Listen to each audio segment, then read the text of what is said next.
Hey friends, Colin or Jackrabbit here from my home in Tucson. Hoping everyone is still doing well as we manage or try to manage these challenging times with COVID-19.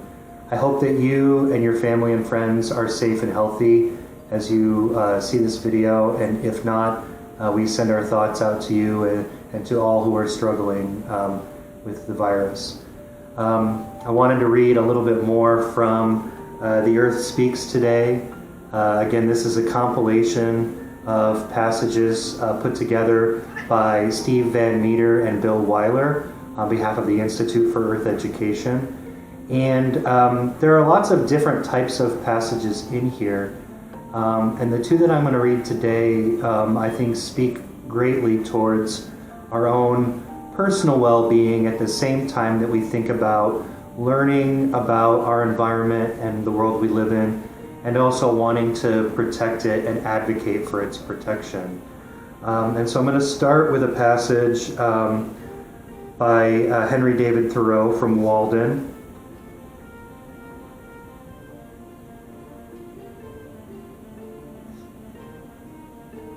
And it sounds like this.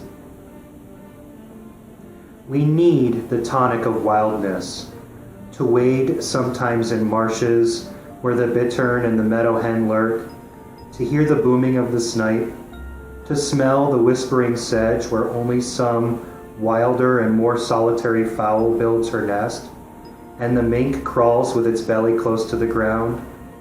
At the same time that we are earnest to explore and learn all things, we require that all things be mysterious and unexplorable, that land and sea be infinitely wild, unsurveyed and unfathomed by us because unfathomable. We can never have enough of nature. We must be refreshed by the sight of inexhaustible vigor, vast and titanic features, the seacoast with its wrecks, the wilderness with its living and its decaying trees, the thundercloud, and the rain which lasts 3 weeks and produces freshets. We need to witness our own limits transgressed, and some life pasturing freely, where we never wander. I love that. It really makes me think about my own relationship with the earth and how no matter how much we learn or how much we personally experience, the idea of what is wild and what is untamable really gives me power and strength about our planet. Now I had someone wanted me to read this next passage, and as a child living in the Southwest, well actually I was never a child living in the Southwest, but as a young man finding my identity as an environmental educator in the Southwest, of course I was drawn to the writings of Edward Abbey.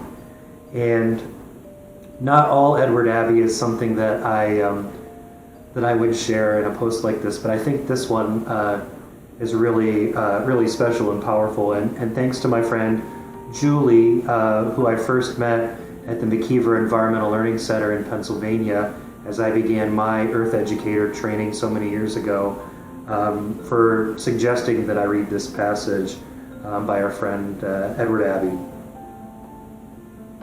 One final paragraph of advice.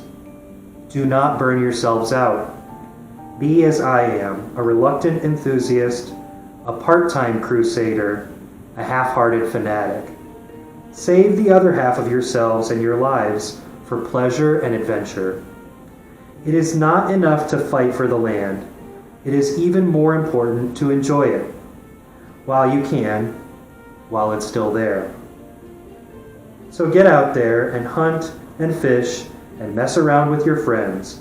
Ramble out yonder and explore the forests, encounter the grizz, climb the mountains, bag the peaks, run the rivers, breathe deep of that yet sweet and lucid air, sit quietly for a while and contemplate the precious stillness, that lovely, mysterious, and awesome space. Enjoy yourselves. Keep your brain in your head and your head firmly attached to the body active and alive. And I promise you this much. I promise you this one sweet victory over our enemies, over those desk-bound people with their hearts in a safe deposit box and their eyes hypnotized by desk calculators. I promise you this, you will outlive them. Just a reminder to enjoy what we're working so hard to take care of and protect. Again, I hope everyone in your world is doing well. Thank you for watching. It's been really enjoyable for me to be able to share these readings, and I hope that it brings some comfort to you.